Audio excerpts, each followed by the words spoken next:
എന്താ കറക്റ്റ് ആയിട്ട് റിവ്യൂ പറയാതെന്ന് വെച്ചാൽ നമുക്ക് ഒരുത്തിനെ പിടിച്ച് അടിക്കാൻ പറ്റും. നിന്റെ ചോദ്യം ഭയങ്കര അടിസ്ഥാന. ഞാൻ പറഞ്ഞുതരാം. സുഹൃത്തെ ഞാൻ പറഞ്ഞു 90% പറഞ്ഞോളൂ.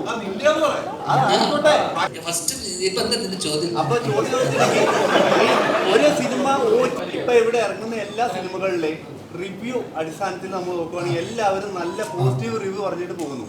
എല്ലാവരും ഒരു നെഗറ്റീവ് ആ പടത്തിന്റെ കറക്റ്റീവ് റിവ്യൂ ഇപ്പൊ ഓൺലൈൻ മാധ്യമങ്ങൾ വരാറില്ല. ആകെ ഒരു അശ്വൻ തോപ്പൊക്കെയാണ് അത്യാവശ്യം 90% എങ്കിലും ഒരു സിനിമയുടെ റിവ്യൂ കറക്റ്റ് ആയിട്ട് പറയുന്നത്. പക്ഷെ പലരും ഈ പോസിറ്റീവ് റിവ്യൂ കണ്ടിട്ട് സിനിമ കാണാൻ പോയിട്ട് വളരെ വിഷമത്തോടെ ആ പടം വളരെ മോശമായിരുന്നു എന്ന് പറഞ്ഞ അനുഭവം എനിക്കുണ്ടായിട്ടില്ല. ഈ ഒരു പടം ഇറങ്ങുമ്പോൾ അതിന്റെ കറക്റ്റ് റിവ്യൂ അല്ലെങ്കിൽ പ്രേക്ഷകരുടെ കറക്റ്റ് പൾസ് അറിയണമെങ്കിൽ ആ പടം OTT വരണം. അതിന്റെ ഫസ്റ്റ് എക്സാമ്പിൾ ആണ് പൊന്മാൻ എന്ന സിനിമ. പൊന്മാൻ എന്ന സിനിമ ഇതേപോലെ എല്ലാ പടത്തിനും നല്ല റിവ്യൂ കൊടുത്തതിന് ശേഷം അങ്ങനെ വിചാരിച്ച് പലരും തിയേറ്ററിൽ പോയില്ല. ആ പടം അക്ഷരാർത്ഥത്തിൽ മലയാളത്തിൽ ഏറ്റവും ബെസ്റ്റ് മൂവീസിൽ ഒന്നാണ്. ആ പടം അല്ല ഐ മീൻ ഞാൻ കുറെ എല്ലാ പടവും ഇഷ്ടപ്പെടുന്ന ഒരാളിലോ ഒരു പടവും ഇതുവരെ വന്നിട്ടില്ല.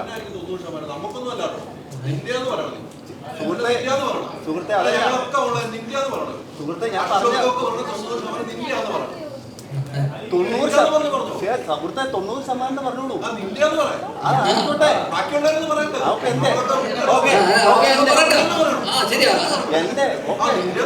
എന്റെ പറഞ്ഞു. ഞാൻ കാണാറുണ്ട്. ഞാൻ അശ്വൻ ഗോക്കിന്റെ റിവ്യൂ കാണാറുണ്ട്.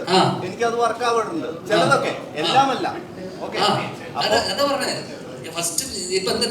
അപ്പൊ ചോദ്യം ഒരു സിനിമ OTTയിൽ ഇറങ്ങിയാലാണ് അതിന്റെ കറക്റ്റ് റെസ്പോണ്ട് അറിയാൻ പറ്റുന്നുള്ളൂ. കാരണം അന്നേരമാണ് പ്രേക്ഷകരെല്ലാം കൂടുതൽ പേരും ആ സിനിമകൾ കണ്ടിട്ട് അതിന്റെ റിവ്യൂ നമുക്ക് ട്രോളായിട്ടും അതിന്റെ റെസ്പോൺസ് വരാറുണ്ട്.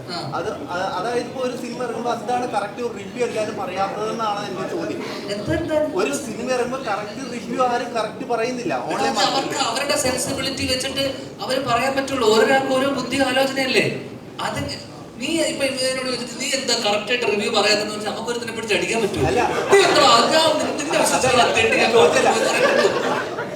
നിന്റെ ചോദ്യം ഭയങ്കര അടിസ്ഥാന. ഞാൻ പറഞ്ഞുതരാം. ഞാൻ നേരത്തെ അതിനാണ് പറഞ്ഞത്, സിനിമ വളരെ സബ്ജക്റ്റീവ് ആയിട്ടുള്ള കാര്യമാണ്. നിനക്കിപ്പോ പൊന്മാൻ ഇഷ്ടപ്പെട്ടു എന്ന് വെച്ചോ, ഇവിടെയുള്ള എല്ലാവർക്കും പൊന്മാൻ ഇഷ്ടപ്പെടണമെന്നില്ല. നീ പറയണം പൊന്മാൻ ഗംഭീര സിനിമയാണെന്ന്. പക്ഷെ ഈ പൊന്മാൻ ഇഷ്ടപ്പെടാത്ത എത്രയോ പേരുണ്ടാവും. നമുക്ക് ഉണ്ടാവും. അതാ പറ, അത്രേ ഉള്ളൂ റിവ്യൂന്റെ കേസിൽ. സിമ്പിൾ അല്ലേ? റിവ്യൂന്റെ കേസിൽ നീ ഒരാളെ വിശ്വസിച്ചിട്ടല്ലോ റിവ്യൂ കണ്ടിട്ടാണോ നീ സിനിമക്ക് പോകണം? ചിലപ്പോ ആയിരിക്കും. നിന്റെ കേസിലല്ല. അപ്പൊ പിന്നെ അത്രേ ഉള്ളൂ അതിനുള്ള ഉത്തരം. അതുകൊണ്ട് നീ എന്നോട് ചോദിക്കുക എന്തുകൊണ്ടാണ് റിവ്യൂസ് കറക്റ്റായിട്ട് റിവ്യൂ. ഞാൻ റിവ്യൂ അല്ല. നാളെ ഞാൻ റിവ്യൂ അവിടെ അടി ഉണ്ടാക്കില്ല. അത്രയുള്ള റിവ്യൂ ഇതൊക്കെ അടിസ്ഥാനപരമായ റിവ്യൂ എന്തിനാ നിനക്കറിയാമോ? നീ ചോദിച്ചെന്ന് വെച്ചാ എന്താണ് ഇവരൊന്നും കറക്റ്റ് പറയാത്തെന്നുള്ളതാണ് നമ്മുടെ ചോദ്യം. പിന്നെ ഇപ്പൊ നമ്മൾ OTTയുടെ കേസ് നീ ചോദിച്ചാല് OTTയിൽ വരുമ്പോഴാണ് ഇത് കറക്റ്റ് ആയിട്ട് അറിയുന്നത്. അത് തെറ്റാ. കാരണം അറിയുമോ, ചില സിനിമകൾ നമ്മൾ തിയേറ്ററിൽ എക്സ്പീരിയൻസ് ചെയ്യണം. മനസ്സിലായില്ല? അപ്പൊ ഞാനൊരു സിനിമ ഇതേപോലെ സിനിമ തിയേറ്ററിൽ കണ്ടു. ഓക്കെ, എനിക്ക് ആ സിനിമ തിയേറ്ററിൽ കണ്ടില്ല.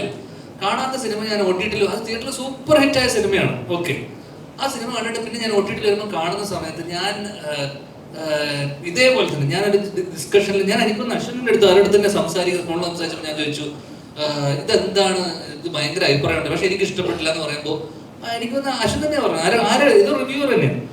അവൻ പറഞ്ഞത് ഞാനത് തിയേറ്ററിൽ കാണണം. തിയേറ്ററിൽ ആ സൗണ്ട് അല്ലെങ്കിൽ ആ സൗണ്ടിന്റെ കൂടെയും അല്ലെങ്കിൽ ആ തിയേറ്ററിൽ നമുക്കത് ആ ഒരു പരിപാടി വേറെ തന്നെയാണ്. അത് ചില സാധനങ്ങൾ അങ്ങനെ കണ്ടാലും മാത്രമേ നമുക്ക് അത് ഫീൽ ചെയ്യാൻ പറ്റുള്ളൂ. ചിലപ്പോൾ ഒരു വലിയ മോബിന്റെ കൂടെ ഒരു മാസിന്റെ കൂടെ കാണുമ്പോൾ ചില സിനിമകൾ നമ്മൾ ഭയങ്കരമായിട്ട് ആസ്വദിക്കും. ചില തമാശ സിനിമകൾ, ചില ത്രില്ലർ. പക്ഷെ വീട്ടിൽ നമ്മൾ ഒറ്റയ്ക്ക് ഇരുന്ന് കാണുന്ന സമയത്ത് നമുക്കെല്ലാം ചിലപ്പോൾ പോസ് ചെയ്ത് നമുക്ക് എല്ലാ പാളിച്ചകളും മനസ്സിലാവും. നമ്മൾ 2-3 ദിവസമൊക്കെ എടുത്തിട്ടില്ല പല സിനിമകളും കാണുന്നത്. അപ്പൊ അതുകൊണ്ട് ഒന്നും പറയാൻ പറ്റില്ല. ഇത് എന്തുകൊണ്ടാണ് അവൻ കറക്റ്റായിട്ട് റിവ്യൂ പറയാത്തതെന്ന് നമ്മൾ റിവ്യൂ നോക്കിയിട്ടാണോ? ചിലപ്പോൾ എത്രയോ ആൾക്കാർ റിവ്യൂ നോക്കി പോകുന്ന ആൾക്കാരുണ്ട്. പോകുന്നവർ പോട്ടെ, നീ അങ്ങനെ പോകണ്ട, നിനക്ക് കൊള്ളാം.